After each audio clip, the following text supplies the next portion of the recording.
What's up, Game Devs? T-Chan here, and welcome to episode 19 of Game Dev Loadout, where I chat with today's most experienced game developers 7 days a week. We will learn about their backgrounds, the challenges they face, and the tools they use to reach success. And today's featured guest is Chris Cantrell. Chris, it is go time. Are you ready? Yeah, I'm ready. Awesome. He has approximately 36 years of gaming experience and about 5 years of experience working in games. He is the product manager for Riot Games, and what's cool is that he worked on a board game called Mechs versus Minions. So go ahead, Chris, give us a bit about your personal life and how you got started in the game industry. I got started in the games industry kind of in a roundabout way. I played League of Legends since beta, and they were at... I was actually working in movie marketing, and they had the World Cyber Gaming Championship at the convention center down in Los Angeles. And I went there and met a bunch of the people from Riot, and I just really thought they were pretty standout people. And I applied, and because I could play League at a pretty decent level, they hired me job as like a gameplay analyst. So I would give feedback on new champions and new design changes and stuff like that. And then I just kind of rose through the ranks at Riot over the last 5 years. Oh, that's awesome. 'Cause, yeah, you started playing their game and then you actually ended up working with them. So that's awesome. What exactly stand out with Riot Games? I thought that they were just really earnest, really it's very easy to say that you want to put the players first.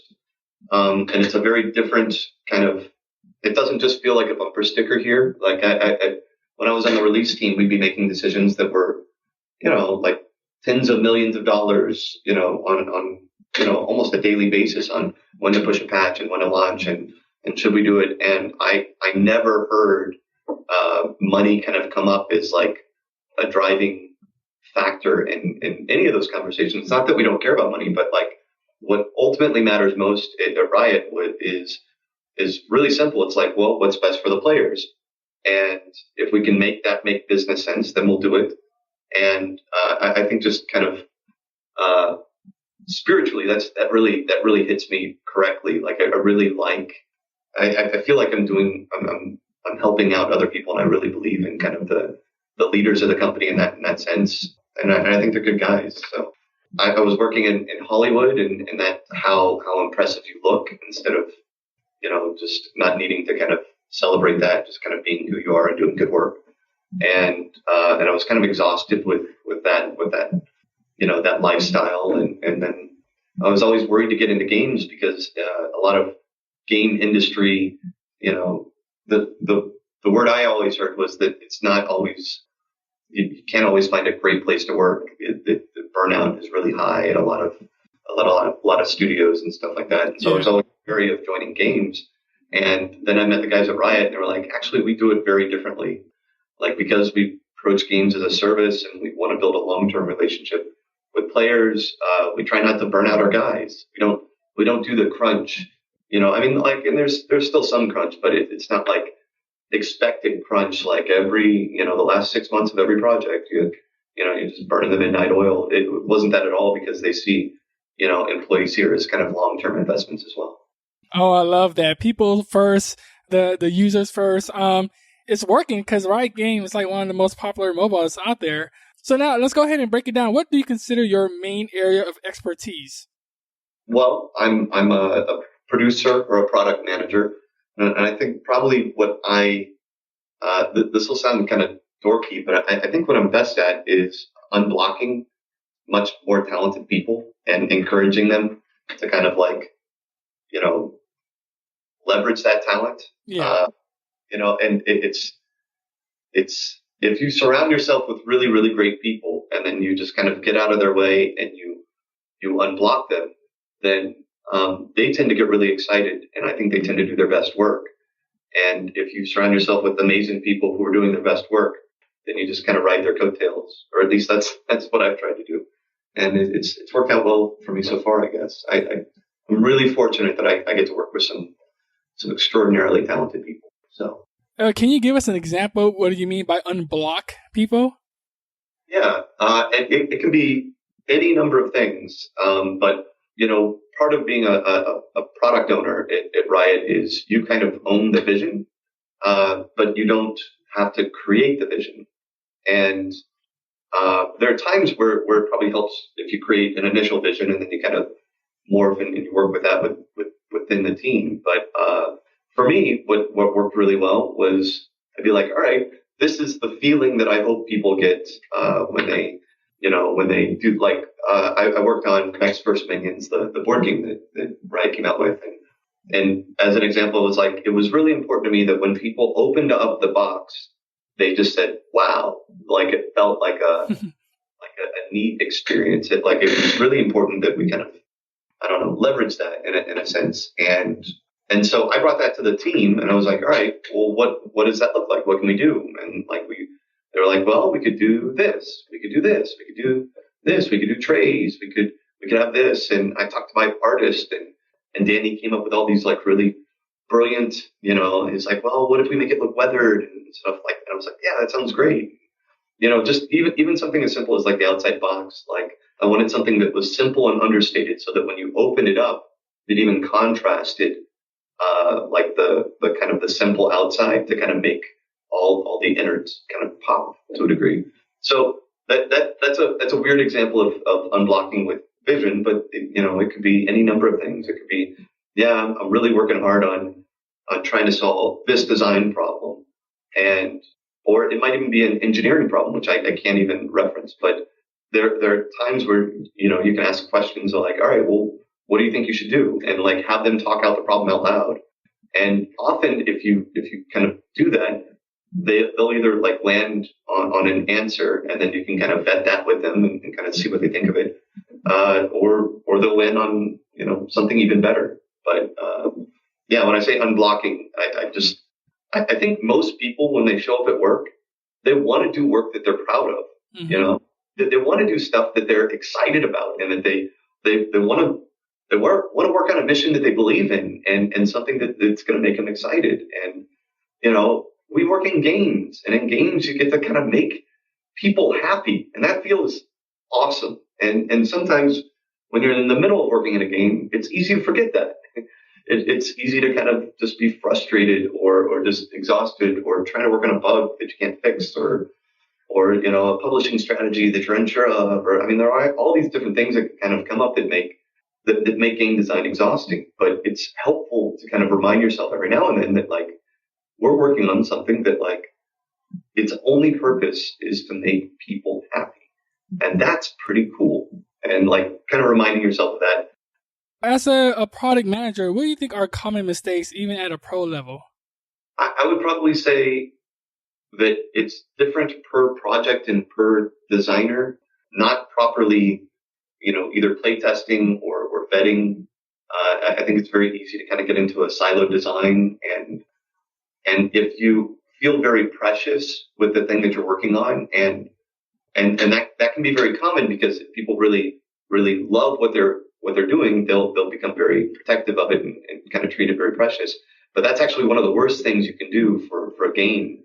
You want to protect it, but it needs to be able to kind of weather like the storms of public opinion, because once it goes out into the world, you can't protect it anymore. And you're not really doing it any favors by not taking that feedback in earnest. So I see a lot of people who are so protective of an idea that they won't listen to feedback. And I think that ultimately isn't helping the product as much as, and I see that at all levels. And I see all kinds of people do that from early to the very veteran. Although I guess I see pros, like veterans, do it a little bit less, but it's usually, doesn't mean it can't sneak in there. It's usually kind of like that. Yeah, you're right. Playtesting is absolutely crucial because you have to gauge what the market thinks about your game. And otherwise, if you release it and people end up not liking it, that's your fault for not playtesting in the first place. You have to get the reaction early. Let's take this on a more personal level.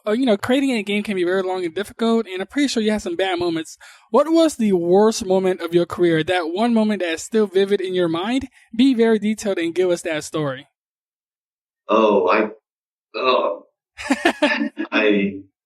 Right now where my head is kind of gravitating back towards is this last project that I worked on that shipped, which was Mechs vs. Minions, and working on that, there were definitely some struggles, not just like in how to develop the game, which we hadn't done before, and how to kind of create and produce and manufacture and the logistics that go into it, but also just like I don't think there was a very clear sense, even within Riot while we were working on it, like if this was something that I don't want to say that we didn't believe in because we made it and we worked on it. And so we obviously believed in it enough to kind of execute on it. But there were definitely moments throughout the process where, me and like a small team had been working on it for a bit.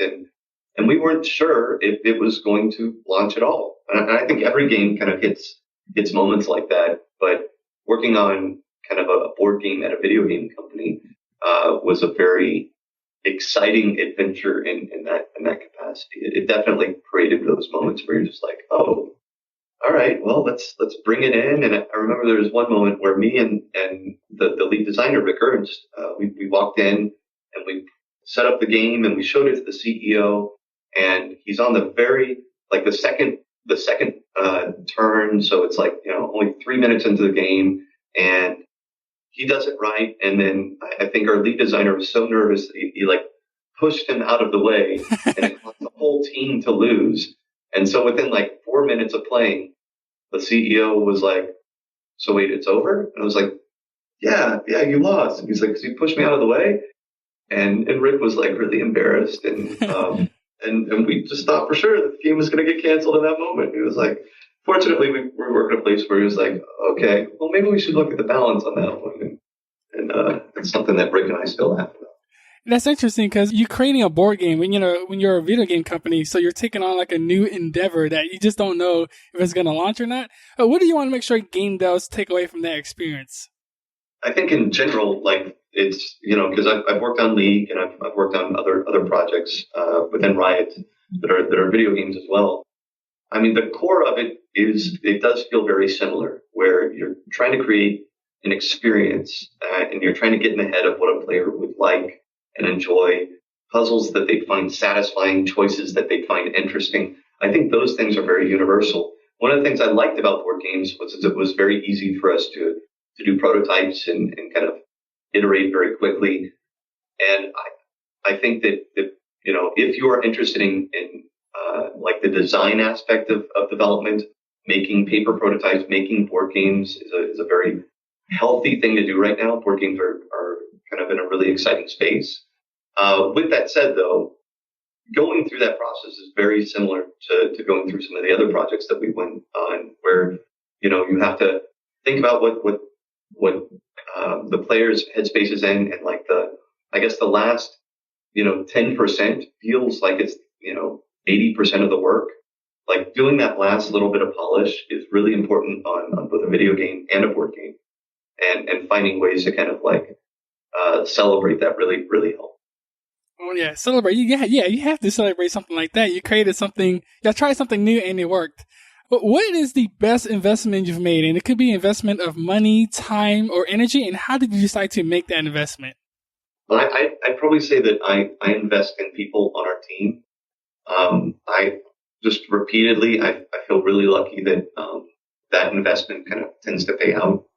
Like, our local department on the project I keep referencing was my boss's admin, who I just saw a lot of potential in, and I kept bringing her more work, and she kept just crushing it, and so and eventually she got promoted beyond that and is now working in production.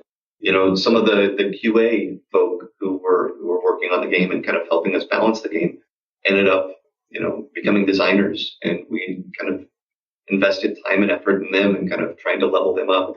What's nice about like being, I think one of the habits that leaders that I admire really try to encapsulate is they're always trying to make themselves obsolete.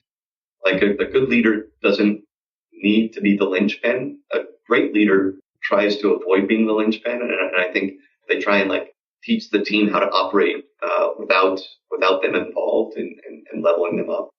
And that involves like a lot of mentorship and a lot of, I guess, team building and stuff like that. I think as far as just a concrete investment, I picked up a book about 3.5 years ago now called Mindset by Carol Dweck. And I adored it. It really changed the way that I approach challenges in my life and conflict and I see opportunities now where I didn't. And so, if you have an Amazon gift card and you're looking for something to do with it, I really heartily recommend Mindset by Carol Dweck. I think that's a good investment too. I would definitely link that up. Check that book out. I feel like I need to interview more Riot people now because the way you talk about Riot Games, it make them sound like they're great to work with. And you say they have less crunch time? That's like one of the main problems of the game industry. And I would love to get to know how they avoid something like that. Well, and I don't want to say that we never crunch because that would be inaccurate. But I think it comes from a belief that like people do their best work when they're in a healthy place. If my engineers, if they are less stressed, they will make fewer bugs. If they are more focused on like if they have a healthy work-life balance, they tend to do better work and smarter work, and create less work for us, and fixing bugs down the line. Plus, they're just happier to come to work every day. So finding like a really healthy work-life balance is important if you care about the people who work with you. Now, if you just care about the product and making, every penny you can, then you might take a different approach. But I feel like even like hyper analytically like that, it doesn't make a lot of sense to me personally, because you end up having so many more bugs and so much slower output, if people don't enjoy what they're doing. So that's just my 2 cents, I guess. Awesome. So don't forget Game Devs. You can check out GameDevLoadout.com for all the show notes. You can also subscribe to my email list to get tips and updates. And now, speaking of crunch time, we have reached crunch time, but we are here to overcome it. Basically, Chris, I would ask quick questions and you'll be giving us a ton of valuable information in return. Are you ready to crush it and release this show? Sure. Yes. What was holding you back from becoming a game developer? Effort. I love games and I love playing games and I think it's very easy to kind of sit back and wait for someone else to give it to you. I think the people that I look to bring in here and the people that I just adore working with are the people who just know they want something and then just figure out how to make that happen. Like you can pick up Unity, you can pick up Game Maker, you can pick up so many different like Unreal, like there are so many engines that you can pick up, and even a non-programmer can begin to understand what it takes to kind of make that happen. And people who are making games on their own, or you can make board games. And like if you want to be a game designer, if you want to be an engineer, pick up and start, making your own video games. There are all these tools that are available now that weren't available even 10 years ago. That can like, when I hear people who are like, what do I do? I just feel like I want to shake them and be like, oh man, there are so many opportunities that you can just go out there and crush it and then show people. Like, don't wait for someone else to tell you that you're a game developer. Go make games and then tell them that you're a game developer. I want this person. This is a person who can get it done. Hopefully, Chris, we are here to help encourage them or motivate them to get started. So hopefully we will help them do that. What's a personal habit that contributes to your success? I tend to be pretty honest and I try and be earnest. So if I'm frustrated with someone, I tend to let them know directly, and I try and do it politely. If I'm disappointed, I'll let them know that too. If I like their work, I don't just tell them I like their work. I try and be very specific and earnest with those compliments as well. And I think that kind of breeds a healthy working relationship. So I don't know. That's the first thing that popped in my head. There might be other things that help me out more. Just maybe the recognition that I'm not the smartest person in the room.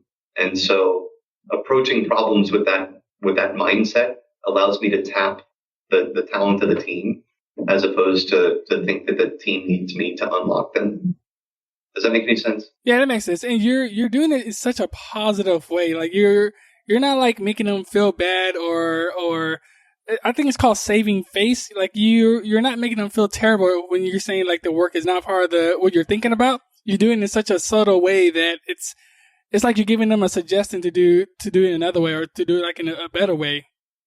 Well, I'm really lucky that I really believe in the people that work with me, that they are talented, hyper skilled people. And and when I look at them, I see potential. And sometimes I see actualized potential, and sometimes I see untapped potential. But I'm always looking at potential. And so if I bring them something that they don't have the skills yet for, I don't think they're failing. I think I failed them by setting them up to not succeed, right?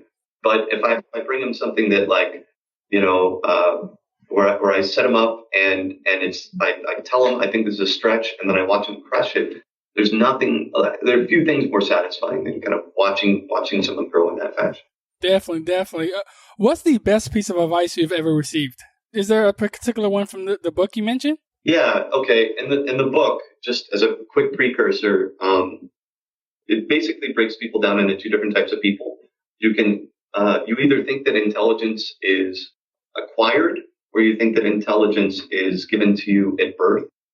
And you can use intelligence there, but you could also use, natural athleticism. You can use any number of different like skills. Like, that guy's just a prodigy at music, and that guy had to work really hard or something like that. And it's almost seen as like, the people who don't work hard, the people who like can come in and ace a test and didn't do the homework or something like that. Those people actually struggle a lot more in real life. I can tell you firsthand than people who really had to kind of work at it and who don't believe that intelligence is just kind of fixed. Instead, it's something that you can acquire, and then the person who works the hardest will go the furthest. And that pivot really kind of opened up my life. It takes effort. It takes hard work. Intelligence can be acquired. You just gotta go out there and get it. Now, this next question is a bit of a doozy. Imagine you woke up the next morning in a brand new world and you knew no one. You still have all the experience and knowledge you currently have today. Your food and shelter is taken care of, and you have a laptop. What would you do step by step on the path to become a great game developer? That is a good one. All right. Well, I would find talented people to surround myself with. I'm really at the mercy, if I'm being honest, of like if I needed to make a game on my own, then I would probably need to shore up on my programming, which I'm not great at. But if I don't need to make it by myself, then I would find a hyper talented programmer and an artist, and just make sure that we were all aligned around the game that we wanted to make and make something that we were excited about doing. And I would probably start simple and then get that in front of players and then ask for their feedback and listen to it and pivot on it.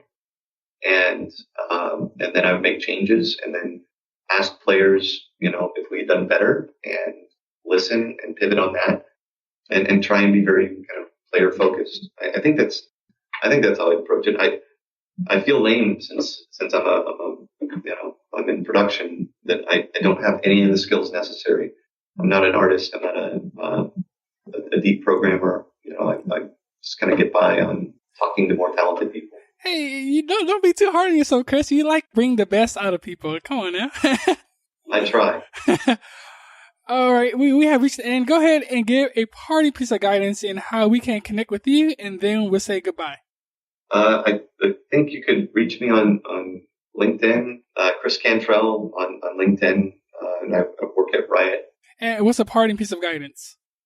I'm really looking forward to playing games that I haven't even thought of yet.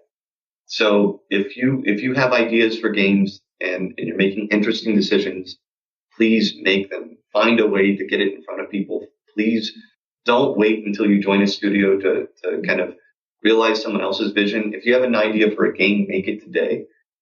Like figure out how to start, break it down, read a book on agile development if you think it'll help.